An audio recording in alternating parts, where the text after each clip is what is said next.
Welcome to the Institute of Museum and Library Services, Office of Museum Services informational video, National Leadership Grants for Museums, Applicant Information Session.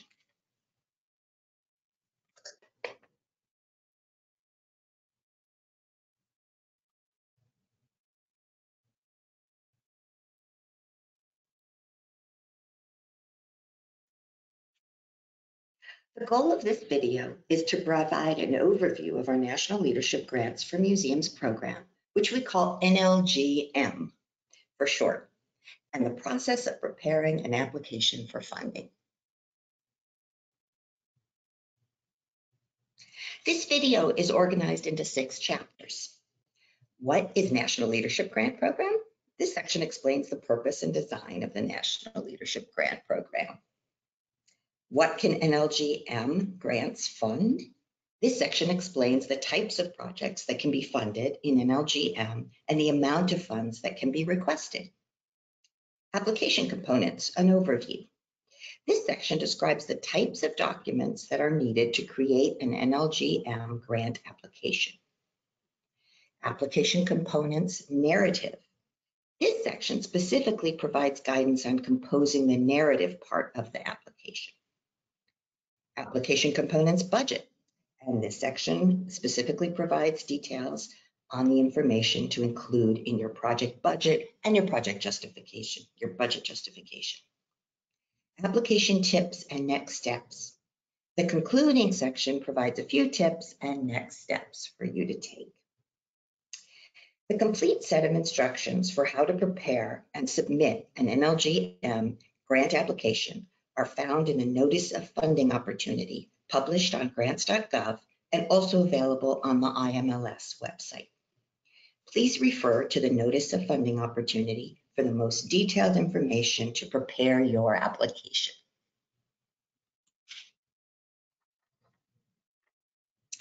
To get the most out of this video, we recommend that you watch it in its entirety.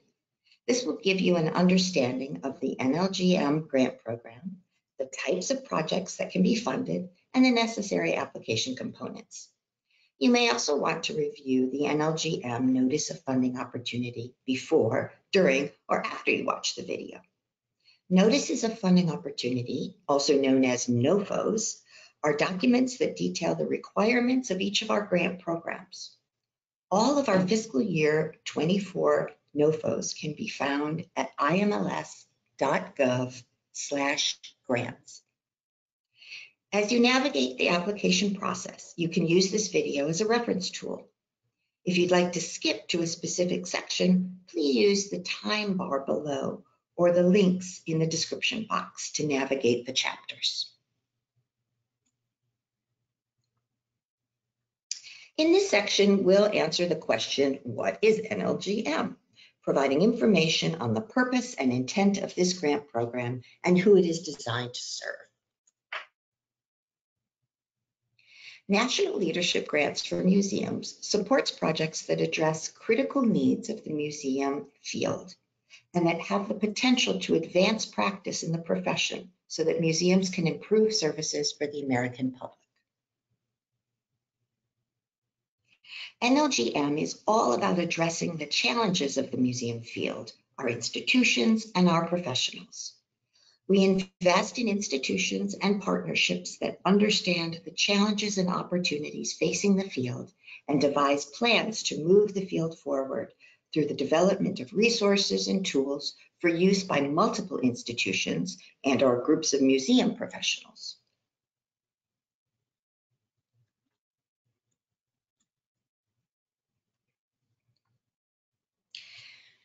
You can be one of 3 types of organizations to be eligible to apply to NLG-M.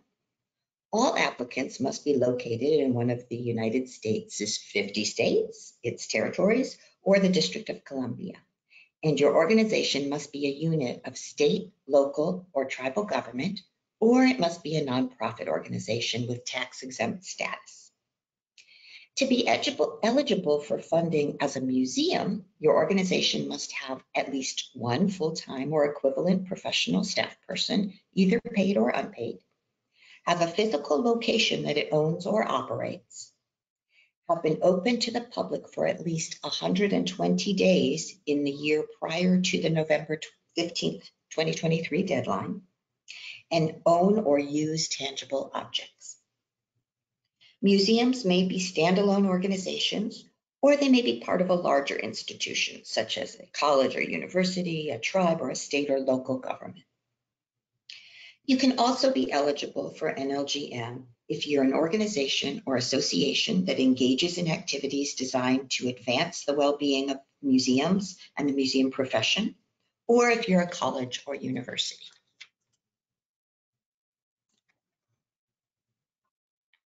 When we talk about museums, we include a broad range of institution types. Here's a list of some of the types of museums that routinely apply to this grant program.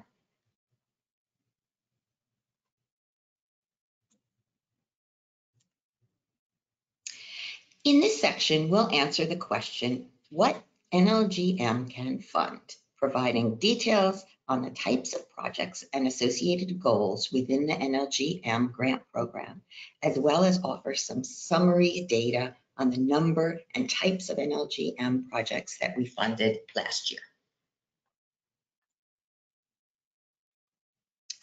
Making sure your concept shares the characteristics of successful NLG projects is an important first step to preparing an application. We're looking for projects that are designed intentionally to produce results that can be used by the field to advance and improve practice. We're looking for tangible results such as models, tools, curriculum resources, research findings, or new services that can be widely used, adapted, scaled, or replicated to extend the benefit of the federal investment across the field or a segment of the field. Projects should reflect a thorough understanding of current practice, knowledge about the subject matter, deep familiarity with previous work in the project topic, and an awareness of and support for current strategic priorities in the field. We encourage collaboration that demonstrates broad need, field-wide buy-in and input, and access to appropriate expertise.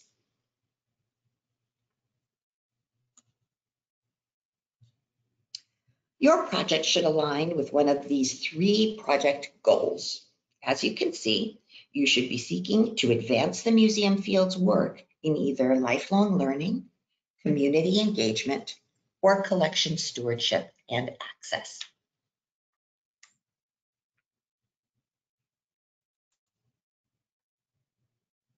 So let's take a look at what kind of project activities might fit within these 3 goal areas.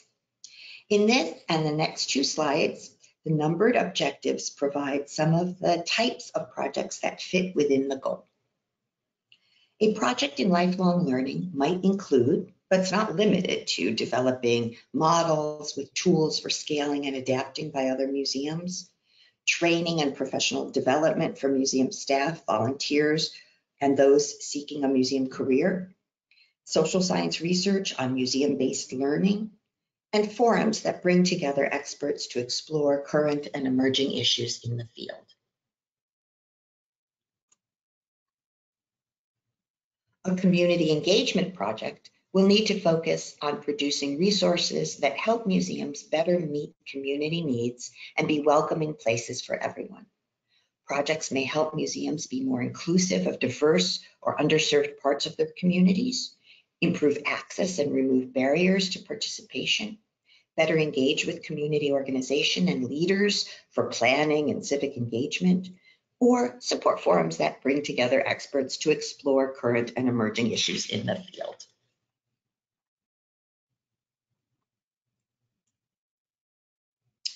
Under the collection stewardship and access goal, projects can develop tools that help museums facilitate access, management, preservation, sharing, and use of museum collections. They can focus on professional development for museum staff and volunteers to improve collection stewardship. Projects can undertake research on management, conservation, and preservation issues. And like for the other 2 goals, projects can bring together experts to explore issues and inform the field.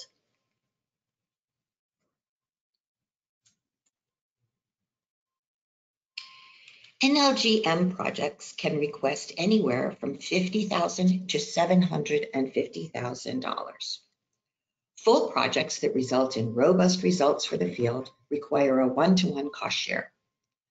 Cost share may be in the form of cash, staff or volunteer time, other grantee contributed costs, or third-party or partner contributions. It may not be funds from any other federal source. Scale your budget request to meet the needs of your project. Your budget should include the cost of the activities needed to accomplish the results. It's important that the amount of funds requested match the scope and scale of your project. Research projects from $50,000 to $750,000 do not require a cost share.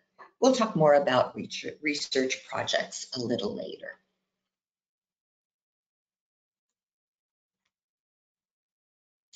The number of applications received and the amount of awards made can vary from year to year.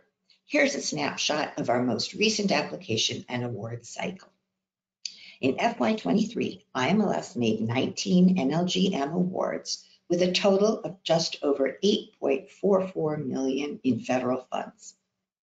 We received 48 NLG-M applications last year, resulting in just over 40% of those applications being funded. About 37% of the NLG-M awards were for projects supporting lifelong learning goals.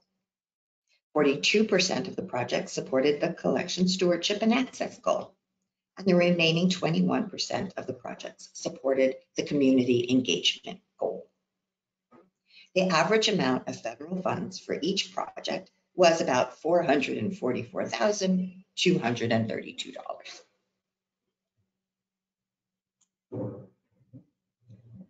On the IMLS website, you can use the Search Awarded Grants function to explore an archive of grants that we have awarded in past years.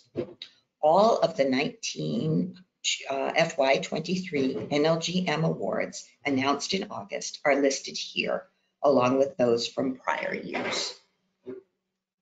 You can search this database using a variety of criteria, such as institution name, location, and keyword. Your search will retrieve basic information about each award, including the amount of federal funds awarded and a brief description of the proposed activities and expected results for each project.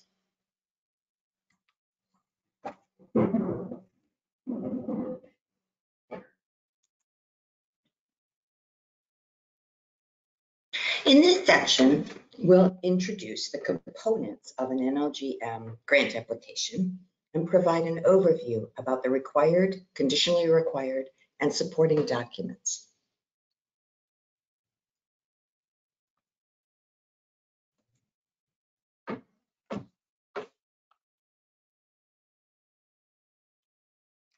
The NLG-M Notice of Funding Opportunity, or NOFO, includes a complete list of all application components.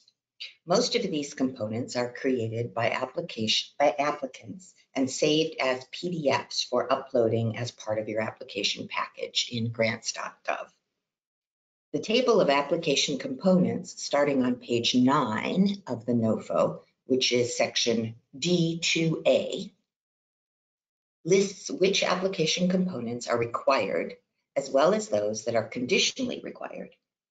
For example, some components are included in the application depending on the type of applicant or the type of project. Aside from the SF 424S and the IMLS Museum Program Information Form, which are both web-based forms completed in the grants.gov workspace, all application components must be submitted as PDF documents.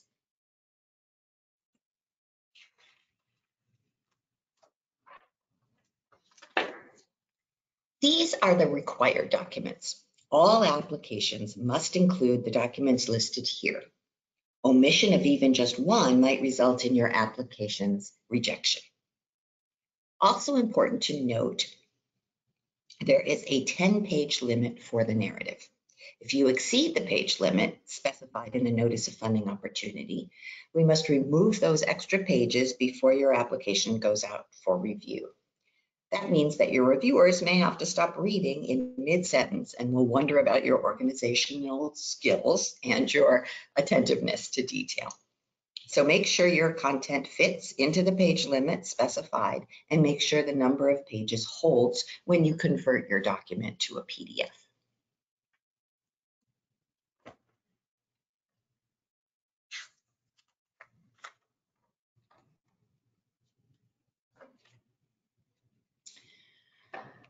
The second category of application components is that of conditionally required documents. Some applications must include 1, 2, or even all 4 of these, and it's your job to figure out which are required for your application. If you're applying as a nonprofit, you must include your nonprofit status letter from the IRS. We will not accept a letter of state sales tax exemption as proof of nonprofit status. If you're using a federally negotiated indirect cost rate in your budget, then you must include a copy of your final rate agreement. If you will create digital products during the course of your project, then you must complete this and submit the digital product plan. If you are proposing a research project, then you must submit a data management plan. Just like the required documents, omission of one of these might result in your application's rejection. Please note that the term digital product includes both digitized and born digital content, resources and assets, and software. If you're creating any of these types of material, you must include the form with your application.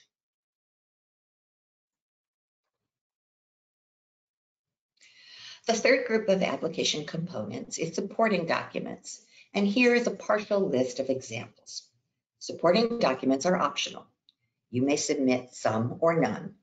Include only those items that will support your proposal. This is not the place to introduce brand new information.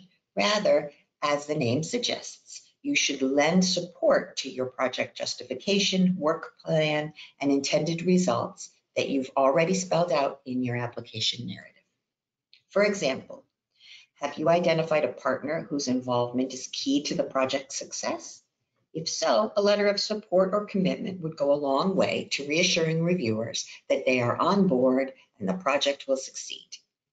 Pictures can help give reviewers who may not be familiar with your institution, program, collections, or community a better idea of what you're describing within your narrative. Vendor quotes or equipment specifications show you've done some of the legwork in getting appropriate estimates for project costs.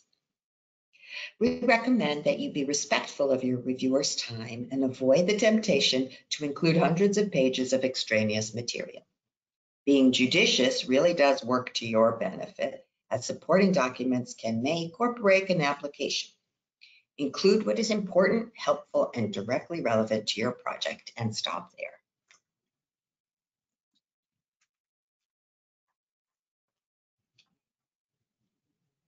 In the following sections of this presentation, we'll focus on the narrative and budget. Refer to the Notice of Funding Opportunity for complete instructions on how to prepare and complete all of the application components.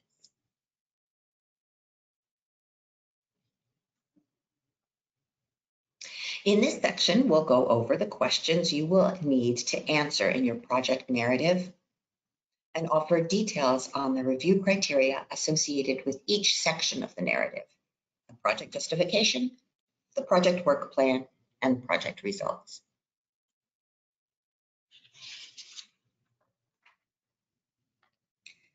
Now let's talk about the narrative of your proposal.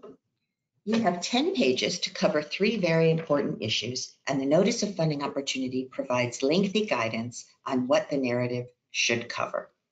First, the project justification. Which program goal and associated objectives of the National Leadership Grant Program for Museums will your project address? You can see those goals and objectives in section A2 of the Notice of Funding Opportunity.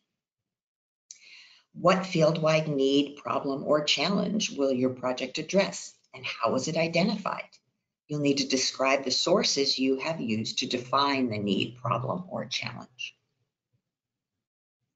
Who's the target group for your project and how have they been involved in the planning? Target group refers to those who will be immediately and positively affected by your project. Who are the ultimate beneficiaries for this project? Beneficiaries refer to those who are likely to be aided in the long term by your project. They may or may not be the same as your target group. How will the museum field benefit from your project? How does this proposed project differ from, complement, or build upon existing theory, scholarship, and/or practice? In Section E of the Notice of Funding Opportunity, under Review Criteria, you will find a list of questions for each section of the narrative that reviewers are asked to consider when they review your proposal. It's a good idea to refer to these as you craft your narrative to be certain you are providing reviewers clear, solid information. You will see that they correspond fairly directly with the prompts you were given to write your narrative. The next section is Project Work Plan. If the project justification section was the why, the Project Work Plan section is where you identify who, what, when, and how. Who will do the activities and when, and using what resources. You should explain how you will track your progress towards achieving your intended results and what you'll do if you need to correct course. We also ask you to think about risk and what are inherent in your particular project, and to tell us how you've taken that into account in your planning. Again, this is a list of questions from Section E of the Notice of Funding Opportunity that reviewers are asked to consider when they review your proposal. So make sure your narrative is answering these effectively.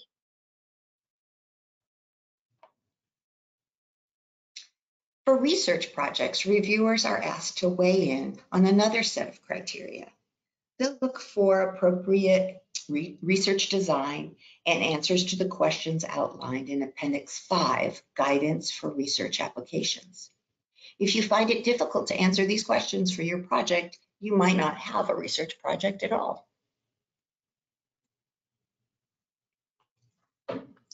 Project results. The third section of your narrative should be devoted to articulating your project's intended results. This section is your chance to convince the reviewers that your project will result in something getting better. The need or problem you identified in your project justification will be addressed directly. The results should relate directly to the need you identified for the museum field. We ask you to tell us what data you will collect and report in order to measure your project's success. If your project will generate tangible products, and most of them do, here's the opportunity to describe them and make the case that they will be useful.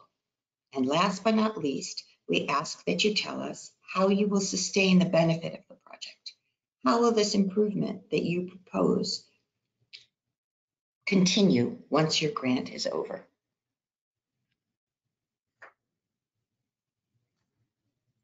Again, here is a list of review questions that reviewers are asked to consider when they read and score the project results section of your narrative.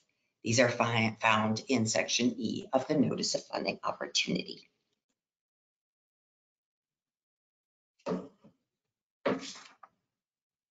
So to recap, your narrative has 3 sections: project justification, project work plan, and project results, and you have 10 pages to write it. The sections are all equally important. Write clearly, address what we ask you to address, and keep an eye on those review criteria. They tell you exactly what the reviewers will be looking for, so make it easy for them to find it and understand it. Finally, make sure all sections of the narrative are connected. The work plan should describe the activities required to address the field-wide need, and the results should provide a solution to the need you identified.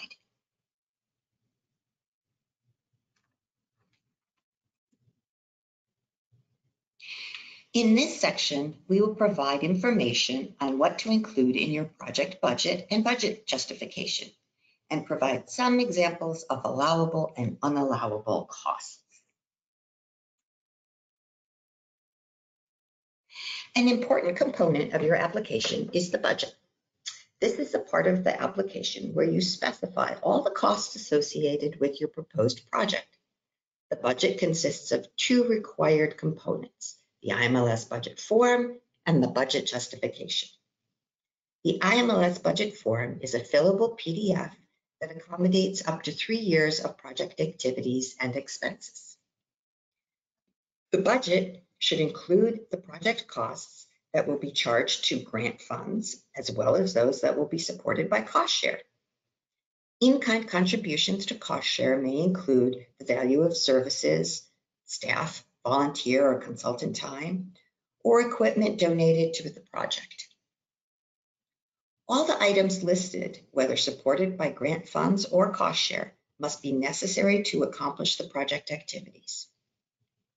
Allowable according to the applicable federal cost principles, auditable, and incurred during the award period of performance.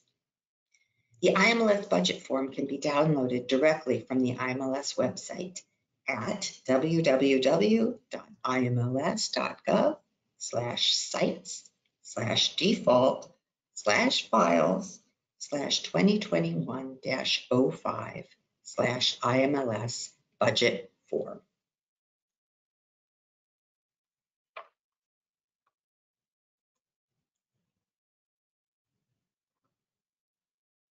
As you develop your budget, keep in mind that there are certain costs that are either allowable or unallowable according to federal regulations.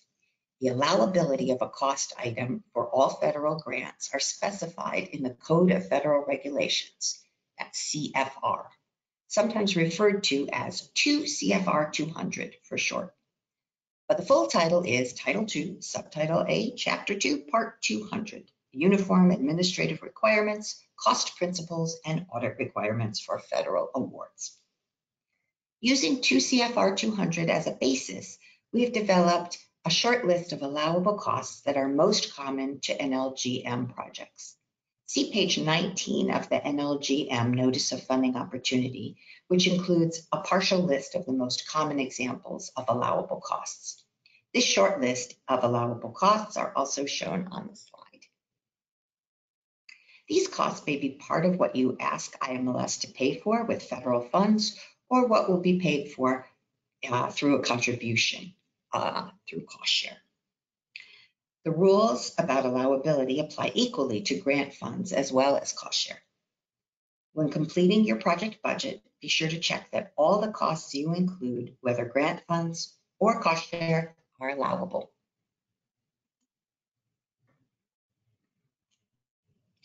There are also some costs which are unallowable according to the federal regulations in 2 CFR 200. On page 9 of the NLG Notice of Funding Opportunity, we also provide an abbreviated list of unallowable costs. These are also listed on this slide. Unallowable costs may not be part of what you ask IMLS to pay for, nor can they be part of what you will pay for as part of your cost share. In fact, unallowable expenses can't show up anywhere in your proposal. If after you have reviewed 2 CFR 200, you have specific questions, please contact us and we'll be happy to help.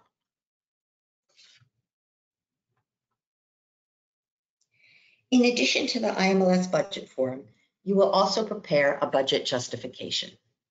This is an opportunity to provide a more detailed explanation or justification for the project costs. The budget justification should be written to follow the cost categories in the IMLS budget form.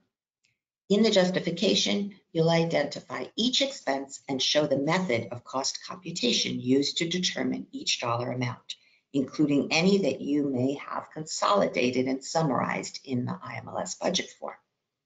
In other words, please show your math. Don't make us try to figure out how you got to $10,000 for travel to conferences. For example, in the section Salaries and Wages, you should identify each person whose salary and wages will be paid with IMLS funds or by cost share, provide their names and describe their roles in the project. Document the method of cost computation by including the base salary or wages for each person and the percentage of time each person is allocated to the project activities.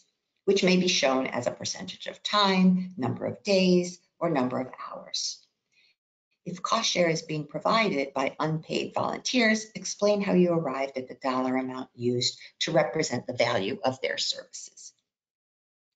In the section for supplies, materials, and equipment, you should list each type of supply, material, and equipment you propose to purchase or provide as cost share for the project. Detail the number and unit costs for each and explain how you arrived at the dollar amounts. You may also provide vendor quotes or price lists as supporting documents with your application.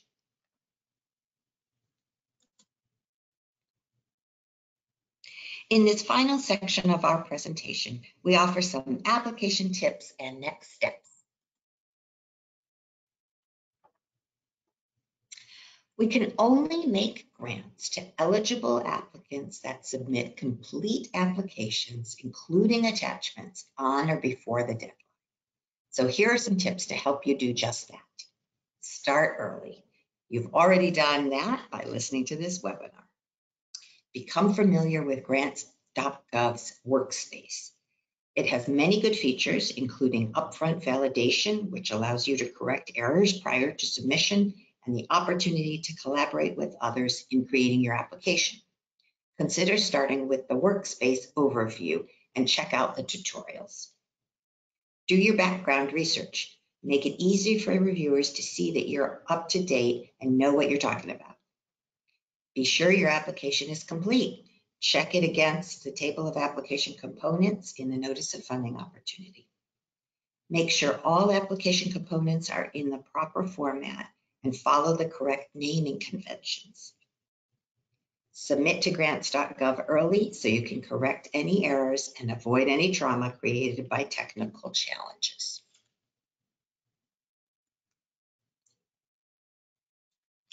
It's important to get your application submitted online through grants.gov before the deadline. IMLS does not accept applications by mail or email.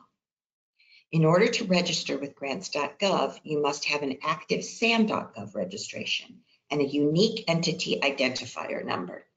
So make sure your registration for both of these sites are complete, your accounts are active, and that any necessary passwords are current. These registrations expire periodically, so do not wait until it's time to hit the submit button to check on them.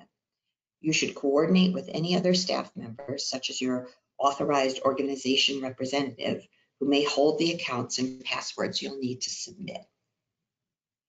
Both the SAM.gov and grants.gov websites have robust help features and FAQs.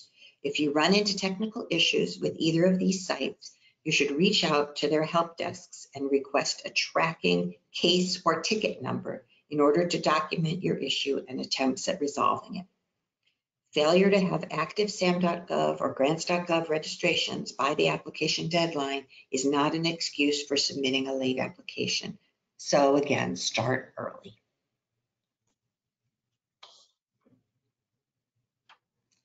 There are many components to the application, and the narrative is an essential and critical part of the package.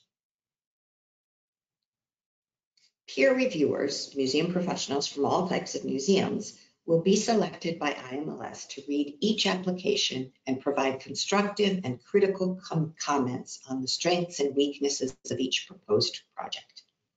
They base their reviews only on the information contained in the application, so don't assume that a reviewer or IMLS will know something about your museum or your project. To help make sure your narrative is as clear and complete as possible, revisit the NLG-M Notice of Funding Opportunity and follow the narrative outline it provides. Be sure to consider the review criteria associated with each section of the narrative. Use headings, subheadings, or numbered sections in your narrative to make it easy to follow. Avoid generalities, acronyms, and jargon. The people who will review your applications are museum professionals. Some may be very familiar with your topic and your discipline, but they may not all be totally familiar with your field's shorthand. Make it easy for them to understand what you mean. An advantage to starting your application early is that you can ask a colleague, friend, or family member to review everything with fresh eyes before you submit. Ask them to act like a reviewer who's seeing it for the first time.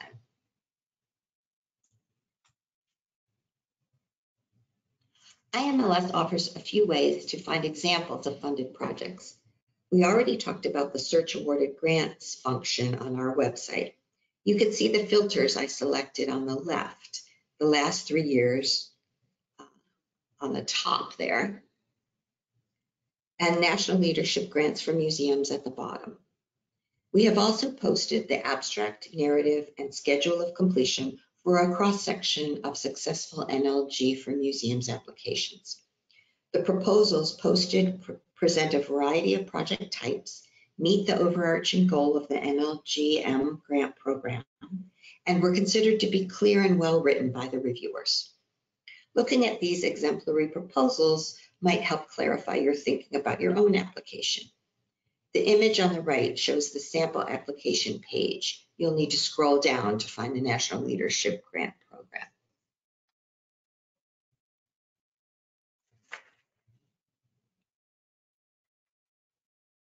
Here are a few important dates relating to NLG-M applications. Applications must be received through grants.gov by 11:59 p.m. Eastern Time on November 15th, 2023. This date is not negotiable. The timestamp is auto-generated by grants.gov, and we have no ability to override that. So again, start early and submit your application early. That way, if you encounter a difficulty of any kind when submitting your proposal, you'll have some time to resolve the problem and resubmit. After the application deadline, IMLS staff will review your application for completeness and eligibility, and you will hear from us via email if there are any problems. Next, we'll select experienced and knowledgeable peer reviewers to review your application and provide scores and comments based on the criteria outlined in the NLG-M Notice of Funding Opportunity. IMLS staff will examine your budget, your financials, and your track record with past and current grants. We then prepare materials for the IMLS director, who by law is charged with the authority and responsibility to make final award decisions. This typically happens in July. In early August 2024, we'll notify you by mail of the award decisions and provide the scores and comments created by the reviewers. NLG-M projects must be scheduled to start on the first day of September 2024. As you read through the NOFO and prepare your application, additional questions may arise before the application deadline. We can answer questions about the NLG-M grant program or any other grant program at IMLS, address specific concerns with the various application components, or help you understand the review process.